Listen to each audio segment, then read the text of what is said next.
Confirmado. Pues hoy vamos a empezar vamos a hablar sobre análisis probabilístico y algoritmos aleatorizados. Y esto en general es un área muy importante de computación. La razón es que la aleatoriedad nos da una herramienta para resolver problemas. Y también hay un hecho de que hay una aleatoriedad implícita en la realidad. Ajá. Entonces, por ejemplo, ya vimos que si merge sort a veces tarda tiempo lineal o a veces tarda tiempo, ¿cómo se llama? Tiempo cuadrático, ¿no? Pero tiempo cuadrático en el peor caso. En la peor de las instancias tarda tiempo cuadrático. Pero ¿qué podemos decir de una entrada aleatoria? ¿No? O sea, a lo mejor tu algoritmo es muy malo para alguna instancia mala, pero a lo mejor en promedio es bueno. Ajá. Entonces vamos a hablar de dos cosas. En una, vamos a hablar de cómo se comporta en el caso promedio, más que en el peor caso. Ajá.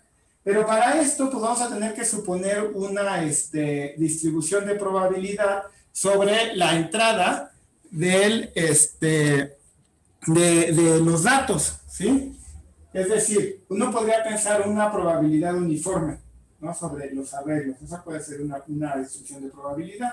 Pero, por ejemplo, si mis datos son alturas de personas, yo ya sé que eso no es una distribución cualquiera. Ajá. La altura de las personas tiene una distribución gaussiana. Y de hecho, si yo quisiera ordenar a personas por altura, puedo usar el hecho de que conozco la distribución de probabilidad para hacer un algoritmo de tiempo lineal. Y eso lo vamos a ver en su momento. Entonces, es muy importante aquí darse cuenta que importa la distribución de probabilidad y cómo nuestro algoritmo podría hacer uso de esa distribución de probabilidad para mejorar el tiempo de ejecución. ¿Ok? Esa es una cosa. Y otra cosa es, en ocasiones, vamos a querer que nuestro algoritmo tenga una parte aleatoria. Y eso es algo que es un poco contraintuitivo, pero funciona si lo visualizan como una especie de oponente, ¿no? Y como competencia entre un adversario y yo. Ajá.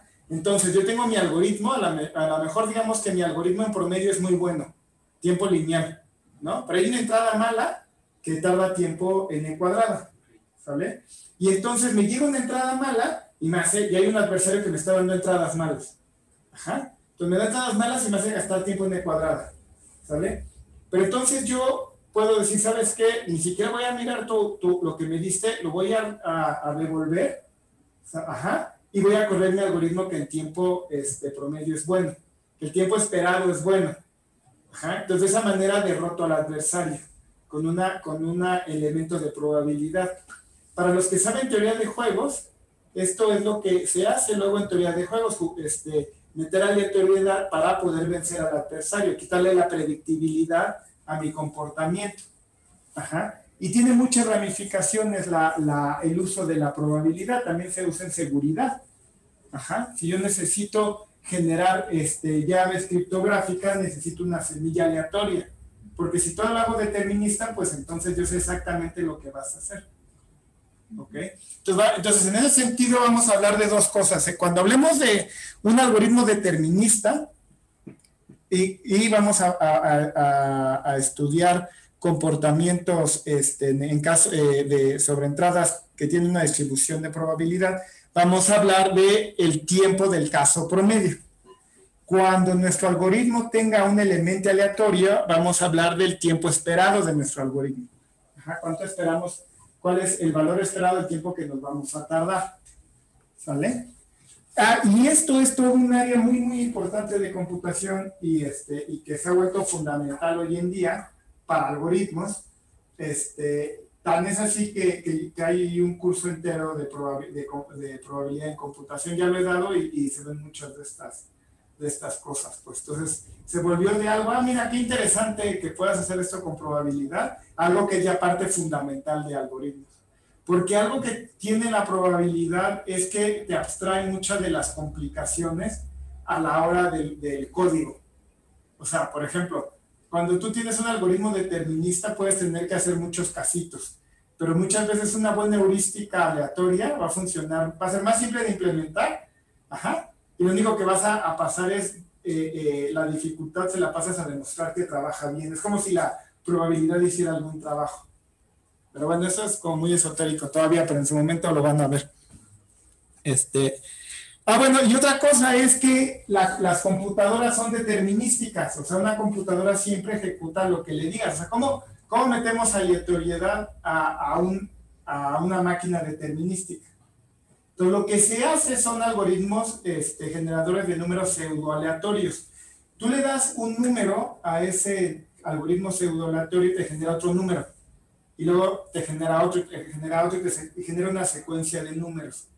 Los algoritmos pseudoaleatorios tienen la peculiaridad de que si tú les haces pruebas estadísticas, lo que sea que eso signifique, porque es algo que no está así como tan precisamente cuándo sí, cuándo no, se comportan como si fueran aleatorios. Ajá. O sea, tú esperarías que tuvieran una cierta distribución los números que te está entregando, ¿no? O sea, que no te entregara puros números grandes y demás, que no se apelmazaran en un valor, ¿sí? Entonces hacen pruebas estadísticas, pero hay que tener cuidado porque no recuerdo cuándo fue, pero una de las implementaciones de los Pentium hace muchos años, resultó que el generador de números aleatorios que traían, creo que era el coprocesador matemático, pasaba todas las pruebas de estadísticas, también se dio cuenta que todo lo que generaba, si lo mapeabas a un plano, o a R3, o no me acuerdo dónde, terminaba estando coplanar.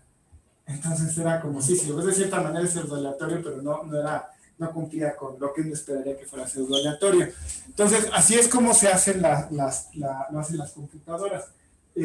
Aquí el asunto es que pues todo suena muy bonito hablando de generadores de números pseudoaleatorios, pero ¿cómo dar la semilla? ¿Cómo das ese primer número? Porque si un atacante conoce el algoritmo que estás usando para generar tus números pseudoaleatorios y conoce la semilla, ya no hay aleatoriedad en tu algoritmo. Ya sé exactamente los números que vas a generar.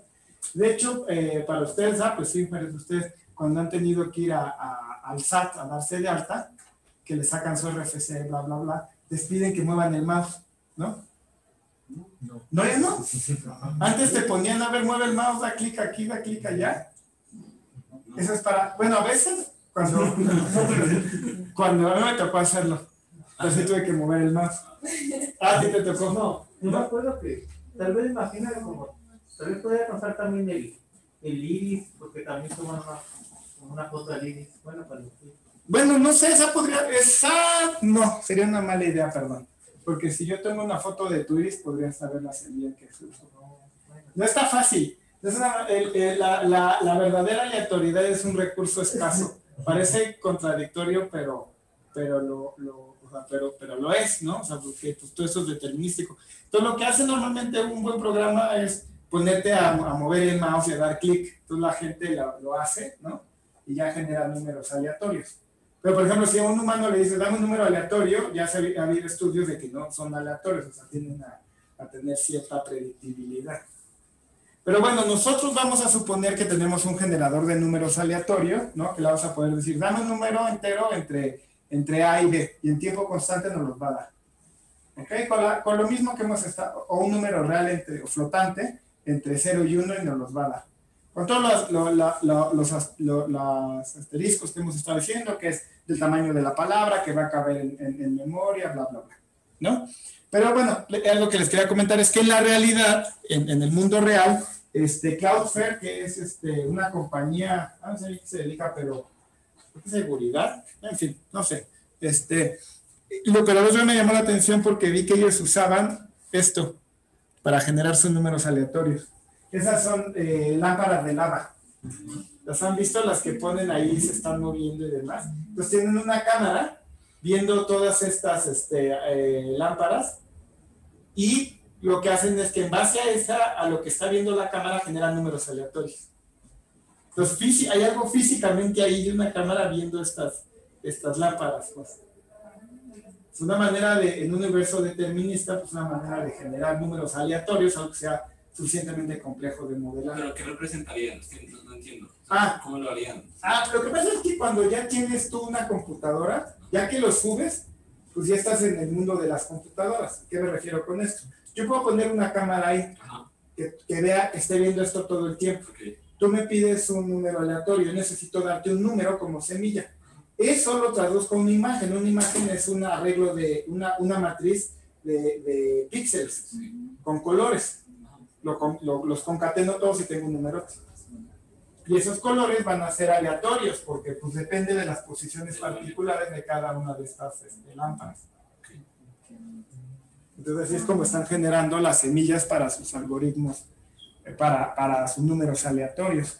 En algún momento vi, de hecho, una compañía que te lo ofrece. ¿Ese método es básico o es top? No lo sé, es el que usa a ellos. No sé en general cómo lo haga la gente que tenga necesidades de verdad el número aleatorio, porque conforme va subiendo de riesgo, pues los números aleatorios cambian. O sea, lo que trato de decir es, sí, uno dice, es que un atacante podría robarte tu RFC, tu clave. Sí, pero tampoco le interesa no haber una operación especial para eso. Pero estás hablando de la criptografía que usa un Estado, ¿no? Una agencia gubernamental como la NSA, pues entonces los requisitos van, lo que puede estar en riesgo sube y sube y sube. Ajá. Entonces no sé si ese es el método, no sé cómo lo hagan los demás. Lo que salió es que así lo hace esa compañía que tiene requisitos fuertes de generar números aleatorios. Intenté buscar, pero ya no me encontré hace como un año, una compañía que te lo daba como un API. Un API es algo que tú puedes en tu código jalar, ¿no? Y te lo va proveyendo, es Application Programming Interface. Tú estás escribiendo código, pones esa librería y te está generando números aleatorios con este sistema. Pero te los manda por, ¿cómo se llama? Por internet. Sí. O sea, tú en tu código lo importas como si fuera cualquier librería y cuando pides número aleatorio, te lo pide, se lo pide y hace justo esto. Y por ejemplo, las librerías de Python como Random. Me parece que usan casi todo lo que hagas en tu computadora va a usar la fecha. Lo que se llama el tiempo. En Unix, en los sistemas Unix, es el que está corriendo todo el tiempo, que es el time. Pues tú le das time y son los números de segundos que ha pasado a partir de cierta X tiempo en el pasado, y ese es el tiempo de tu máquina. Y eso es lo que usa. Un buen generador de números aleatorios te debe de tomar, si tú le das dos números que se parecen, te debe de generar cosas totalmente distintas. ¿No? Porque eso también pues, podría una persona decir, bueno, no tengo que atinarle exactamente a tu semilla, con que me acerque, pues ya sé más o menos cómo se va a comportar. Entonces, un buen generador tiene que de números parecidos, verse muy distintos. Pues generalmente hacen eso. O a veces tú le inicializas, dices, no, pues dame un número y ya. Tú, de hecho, puedes en Python decirle, ok, arranca el generador de números aleatorios con esta semilla. Tú también puedes darle la semilla a tu algoritmo para que arranque. Pues tienes esa facilidad. Podrías tomar, no sé, es que también incluso vi, pero es como mala idea. O sea, es buena idea si lo vas a hacer para ti, no hay problemas de seguridad, pero es mala idea si lo vas a hacer para aplicaciones criptográficas. Por ejemplo, el fijarte en algo que sea bastante aleatorio, como por ejemplo, no sé, los hashes de los bloques de Bitcoin. ¿No? Pues, información que se esté generando, pero que sea entre comillas aleatoria. Pero también tiene que no ser pública, porque entonces, a menos que no te importe la parte criptográfica. O sea, lo que trato de decir es, si estás haciendo modelación y no te preocupa que alguien más conozca tu semilla, pues puedes tomar casi cualquier cosa que sea suficientemente ruido. ¿No? Pero bueno. Ustedes no, de momento no se preocupan por eso, existe, y en Python existe, y funciona bien, pues. Pero no lo usen para criptografía, si de verdad les importa. Entonces, bueno, vamos a hablar de probabilidad. Yo me imagino que varios de ustedes ya saben bastante de probabilidad, probablemente más que yo, pero pues voy a dar así como una idea de qué es probabilidad, ¿no? Entonces, informalmente, lo que tenemos es un espacio de probabilidad, ¿no? Además, es espacio de eventos, no sample space. Entonces, es un espacio, lo pueden pensar incluso geométricamente, o sea, tiene una medida, ¿sale? Y esa medida es igual a 1. Entonces, si algún día se confunden como cómo pensar la probabilidad, piensen en algo que tiene una medida que es igual a 1 y todo empieza a cuadrar perfecto. Y los eventos son subconjuntos de ese espacio y la probabilidad es el tamaño que tiene ese espacio en esa medida. ¿Ok?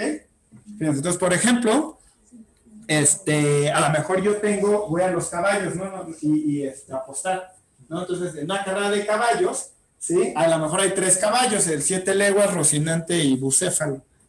Que por cierto me tomé los más populares de los últimos que había y los que me gustó. Entonces no son aleatorios y los nombres de los caballos. Y entonces ya tengo, ese es mi espacio de probabilidad, pero bueno, o sea, hay caballos que van a competir y a lo mejor lo que a mí me interesa es las diferentes resultados de esa carrera, ¿no? O sea, puede ser que primero llegue 7 leguas, luego llegue Rocinante y en tercer lugar Bucéfalo, ¿no? O puede ser que primero llegue 7 leguas, luego Bucéfalo, Rocinante y así. Ese es mi espacio, ¿sale? Esos son los puntos de mi espacio de probabilidad, ¿ok? Todavía no les he dado una medida, ¿no? O sea, todavía no sé cuánto vale, por ejemplo, esta tupla, ¿ok? Digamos, por ejemplo, de momento que todos son igualmente probables, ¿ok? Entonces, ya cuando ya les asigné peso a cada punto, ya puedo hablar de eventos. ¿Qué es un evento? Les repito, es un subconjunto de la medida del subconjunto de mi espacio de probabilidad, ¿no? Entonces, la probabilidad, pensando que todos tienen la misma probabilidad, es de una tupla dada, pues en este caso tengo 6 tuplas, ¿no? Entonces, es un sexto, ¿ok? ¿Cuál es la probabilidad de que llegue en primer lugar Rocinante? Pues vemos cuántas tuplas, ¿no? Contienen a Rocinante. Hay 2 tuplas, cada tupla tiene, habíamos dicho, peso o medida, un sexto, por lo tanto la probabilidad es un tercio, ¿sale? Y así se van, ¿no? ¿Cuál es la probabilidad de que llegue, digamos, Rocinante en los primeros 2 lugares, ¿no? Pues puede ser, pues son estas 2, ¿no? Y donde aparezca Rocinante en los primeros 2, la última y la primera, entonces son 4, ¿no? 4 sextos, ¿no? Entonces eso es, ¿qué? 2 tercios, ¿no? Ajá. Esa es la probabilidad de que lleguen los primeros 2 lugares. Y de hecho, si ustedes alguna vez han ido al hipódromo a apostar, verán que pueden hacer ese tipo de apuestas. Aquí existe el hipódromo. Aquí hay hipódromos, el hipódromo de las Américas. Sí. Sí. En mis años de estudiante, sí, iba a ver si. La beca de ustedes pueden hacer apuestas, por ejemplo, de no, pues yo apuesto que este caballo va a llegar en primer lugar, ¿no? Y yo apuesto que este caballo va a llegar entre los primeros 3 lugares, o yo apuesto que va a llegar en primer lugar, en segundo lugar, en tercer lugar. Ajá. Entonces pueden hacer una serie de combinaciones de apuestas. Lo que están haciendo es escogiendo eventos, subconjuntos de su espacio de probabilidad y poniéndole dinero. Ajá. Ahora, ya que estamos hablando de dinero,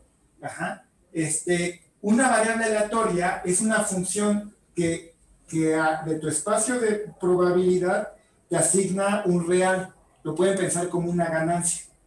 Ajá. O sea, por ejemplo, puede ser que el espacio puede ser $1,000,000 si llega a 7 leguas en primer lugar, ¿no?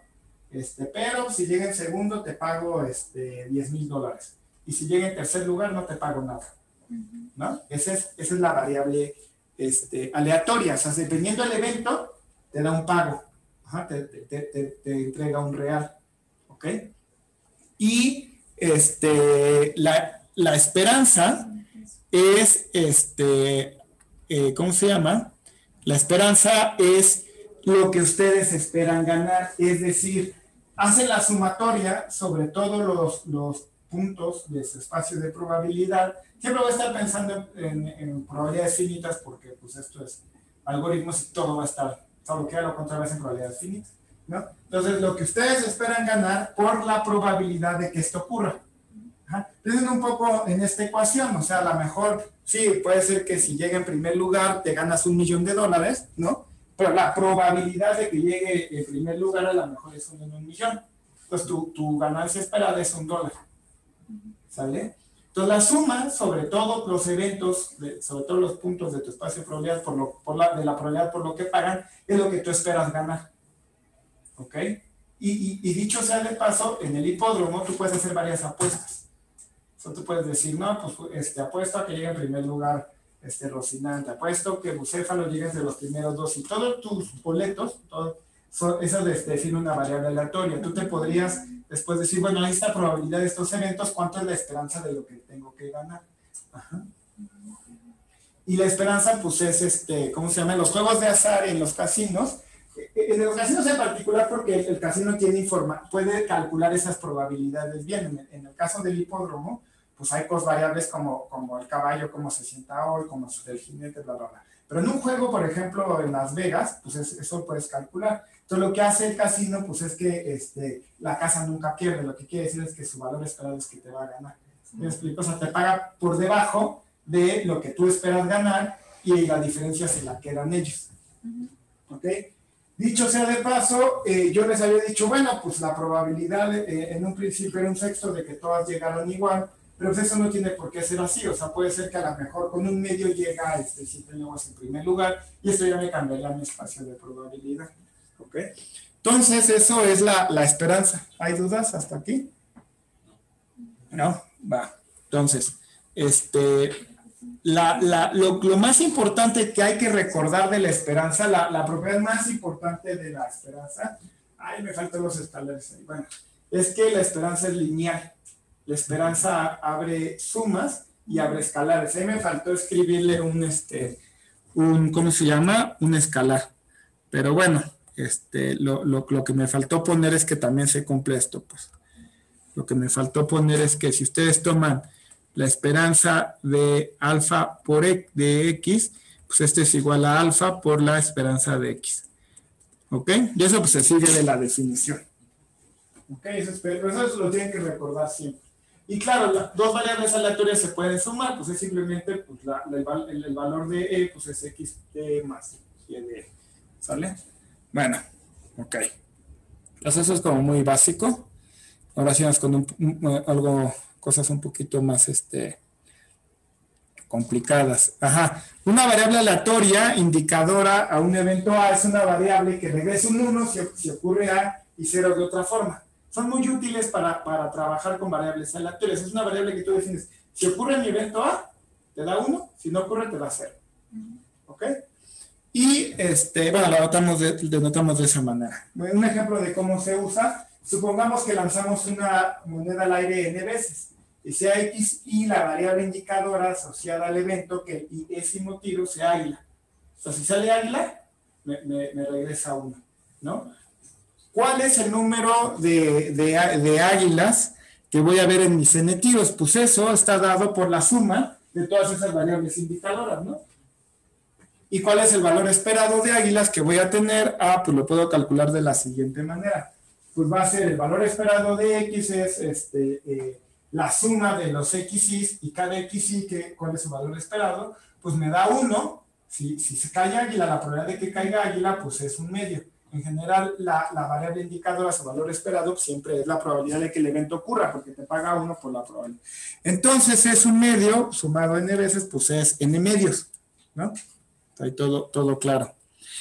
Ahora, vamos a ver un problema más interesante, el problema de la contratación del asistente. Entonces, cuando ustedes tienen una compañía, quieren contratar un asistente, ¿no? Y lo que sucede es de que llega el asistente, lo entrevistan, evalúan sus capacidades y tienen que decidir si lo contratan o no. ¿Ok? Entonces, si deciden contratarlo, pues hay un costo alto en contratarlo, porque pues tienen que contratarlo, despedir al asistente actual que tienen, lo cual es costoso porque hay que liquidarlo y demás, ¿no? Entonces paga un costo alto por contratarlo, pero pues en este caso, como no hay consideraciones de ningún tipo más que utilitarias, sí es mejor que el asistente que ya tenía, lo despido al anterior y lo contrato, ¿no? Eso es lo que está pasando. Vamos a suponer que los asistentes están rankeados, o sea que puedo determinar su aptitud para el puesto y que vienen en un rango, o sea que están totalmente ordenados, ¿no? Y que puedo determinar, este es mejor que el anterior y que mi único criterio es contratar al mejor asistente. ¿Ok? Entonces, sí está claro lo que queremos hacer. Ahora vamos a suponer que vienen en orden aleatorio. Ajá. Entonces llega en orden aleatorio y yo, si es mejor que el que tenía, lo contrato. Y lo que quiero es estimar, si vienen en orden aleatorio, cuántas contrataciones voy a hacer. A ver ¿cuántas esperarían? ¿Cuál creen que es el valor esperado de contrataciones que haría?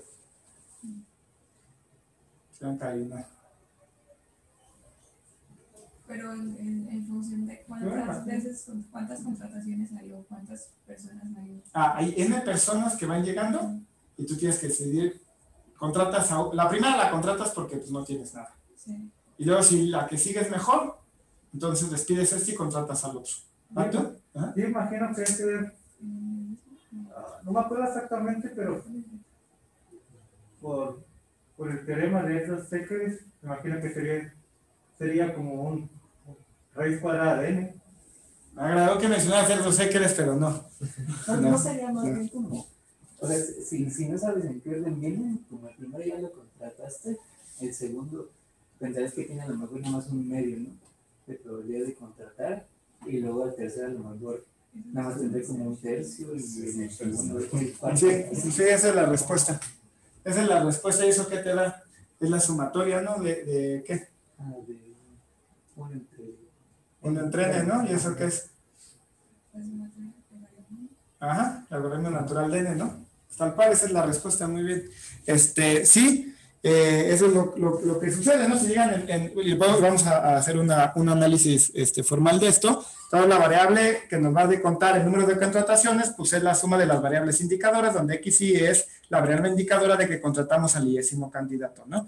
Viene en orden aleatorio, ¿no? Entonces, para que contratemos al iésimo candidato, como decía Sergio, ese tiene que ser mejor que los anteriores. O sea, el primero, como no hay nadie, lo vamos a contratar. Entonces lo contratamos con probabilidad igual a 1. El segundo, como es aleatorio, ¿no? La probabilidad de que sea mejor que el que ya tenía es un medio. Ajá. El tercero tiene que ser, y la manera de razonar eso es, piensan en el iésimo. Ajá. Esos iésimos, ahora permútenlos, y cualquier permutación de esos sí es igualmente probable. Para que el iésimo que contraten, ajá, sea el mejor, tiene que estar hasta el final. Eso pasa con probabilidad de 1 entre i. Ajá, entonces, es la sumatoria, el valor esperado de x y es 1 entre i. Por lo tanto, el valor esperado de x, pues es la sumatoria de 1 entre i hasta n. Pero nosotros ya sabemos que eso, pues es, o sea, cuando n tiende a infinito, pues es logaritmo de n, más una constante, la cotas por abajo por logaritmo natural de n por arriba, entonces el resultado es logaritmo de n más una constante, o de 1. ¿Ok? Pero ese es un muy buen ejemplo, porque el logaritmo de n es poquito, ¿no? Pero ¿cuál sería el peor caso? Si ya no es aleatorio. N contrataciones, te los mando en orden inverso, ¿no? Entonces siempre te mando el peor primero y te los voy mandando. Entonces, vamos desde n hasta logaritmo natural de n, ¿sale? O sea, el valor esperado es logaritmo natural de n, pero hay una instancia donde tarda n. Entonces, imagínense que hay una agencia de empleo y decimos, no, espérate, o sea, yo no quiero que me los mandes como tú quieras, porque pues, a lo mejor me los mandas en orden inverso. Yo quiero escoger el orden y como no los conozco a priori, pues entonces hago una, ¿cómo se llama? Una permutación de los candidatos y los tomo en orden aleatorio. ¿Está claro? ¿Cómo? Sí. Entonces, este fue un ejemplo donde nos conviene permutar la entrada. Y dicho sea de paso, pues ¿cómo permutarían un arreglo? Yo les doy un arreglo de números y les digo, a ver, dame un algoritmo que me permute esos números. ¿Cómo se les ocurre?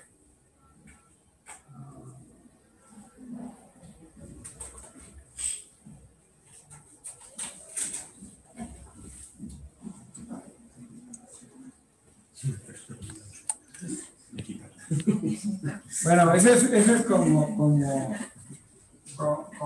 un error común cuando he visto gente que lo intenta hacer, ¿no? Porque a veces no, ya existe en casi todos los lenguajes un algoritmo que lo hace, o te lo hace el tiempo cuadrático o no te genera algo que sea uniformemente distribuido sobre todas las permutaciones. Y un algoritmo muy sencillo que es debido a Donald Knuth. y que es el siguiente. Entonces, permutar, ¿no? Lo que hago es que tengo mi arreglo, ajá, y voy visitando cada, ¿cómo se llama? Cada casilla empezando desde el 1 hasta el n, ¿ok? Y lo permuto con cualquiera que esté después, ¿sale? Entonces, empiezo aquí en mi arreglo, ¿no? Y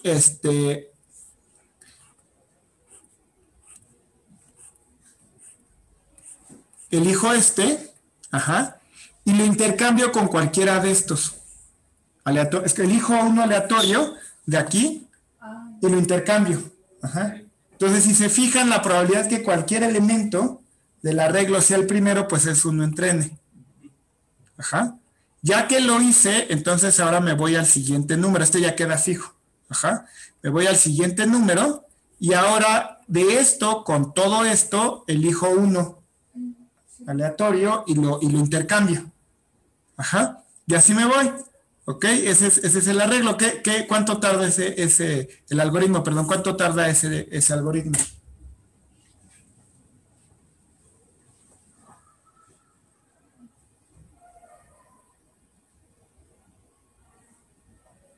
Es lineal. Es lineal, ¿no? Visito cada casilla una vez y en cada vez que lo visito hago trabajo constante. Genero mi número aleatorio y decido si cambiarlos o no. ¿Cuánta memoria extra ocupa? La casilla que necesito para intercambiar dos elementos. Ajá. Porque para intercambiar dos localidades de memoria necesito una extra para mover una para acá, o sea, temporalmente y moverla de regreso y regresar donde está. Entonces es un algoritmo que funciona muy bien, o sea, funciona de tamaño lineal, con memoria constante extra, pues está perfecto. ¿Sale? Pero hay que demostrar, ya vimos cuál es el algoritmo, ya vimos cuánto tarda, pero hay que demostrar que en efecto me genera ¿cómo se llama? Todas las permutaciones con la misma probabilidad. ¿Ok? Pues vamos a suponer que el arreglo que nos dan es 1, 2, 3 hasta n, y vamos a ver pues, cuál es la probabilidad de cada una de las permutaciones, ¿no? Entonces, para eso,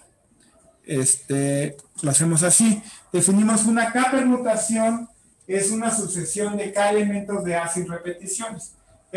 Una K permutación son K elementos de A, en cualquier orden, pero sin repeticiones. ¿Ok? Por ejemplo, si tengo los números del 1 al n, una K permutación podría ser el 3, 2, 5. Ajá. ¿Cuántas K permutaciones posibles hay? Pues hay n, la manera de pensarlo es tomen todas las permutaciones, las n factorial permutaciones y quédense con los primeros K, ¿no? Entonces tienen que tomar n factorial y luego los últimos n menos K, pues de esos, ¿cuántas permutaciones tienen n menos K? ¿No? Entonces dividen y les da n factorial entre n menos K factorial. Ajá. ¿Sí está claro eso? Sí. La invariante de mi algoritmo es que en cada for, en la y-ésima iteración, cada i menos 1 permutación aparecerá en el primer segmento de mi arreglo con probabilidad, pues precisamente n menos i más 1 factorial entre n factorial.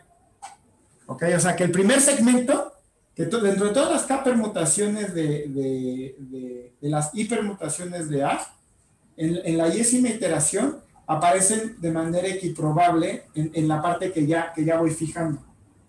Ajá. Fíjense, ¿cuántas 1 permutaciones hay? Pues n, ¿no? Porque una permutación es pues 1, 2, 3, etcétera, ¿no? En la primera iteración elijo, cualquier elemento tiene la misma chance de estar al principio. Entonces la invariante que se llama de mi ciclo se cumple. Entonces, vamos a suponer que ya se cumple al i menos 1 paso y vamos al paso i, ¿no? Y vamos a ver pues cuál es la probabilidad que en efecto aparezcan todas las hipermutaciones, ¿sale? Entonces, pues sea x1 hasta xi una hipermutación, ¿ok?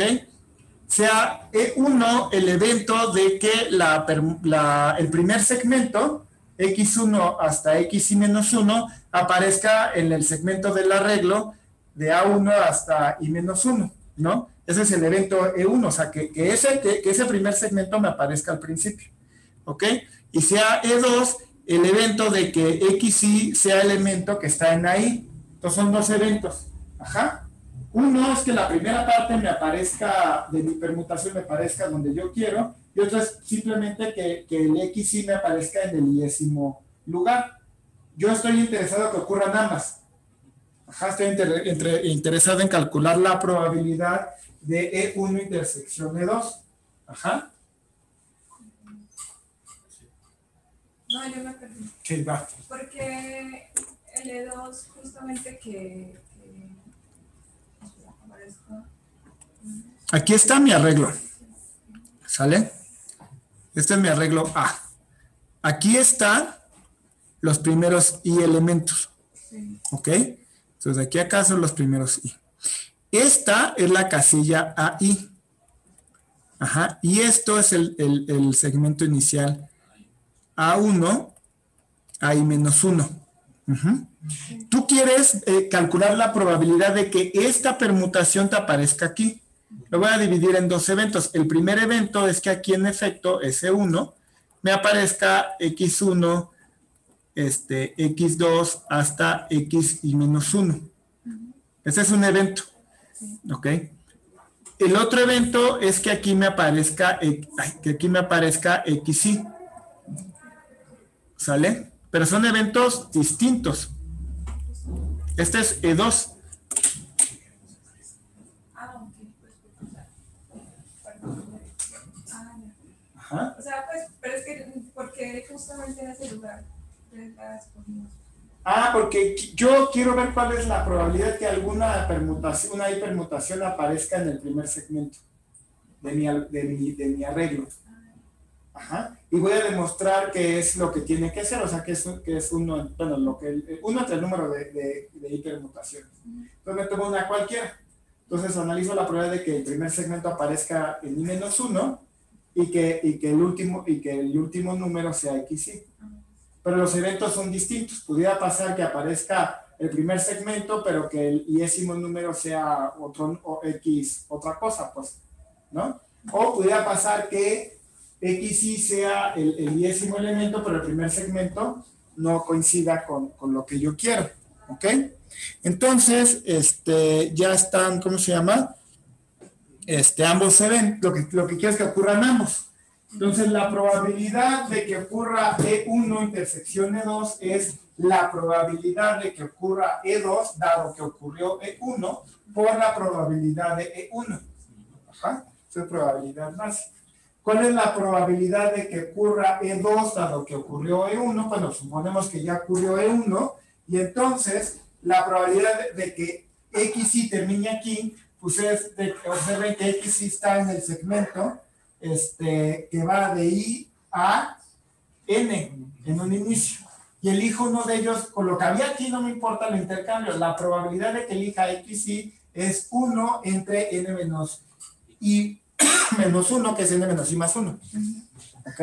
¿Cuál es la probabilidad de que el primer segmento inicial sea X1 hasta XY menos 1 por mi invariante, que es lo que estoy demostrando que ocurre en cada paso del for? Pues es 1 entre el número de I menos 1 permutaciones, que eso es N menos I más 1 factorial entre N factorial. Ajá. Y ya. O sea, y con eso, si hacen, a que no las hice, si hacen las cuentas, pues demuestran en efecto que es lo que queremos, pues. ¿Ok? Entonces, con eso acabo, porque al final, cuando llego hasta N, ya están todos con la misma probabilidad. ¿Ok? ¿Está claro? ¿Dudas, comentarios?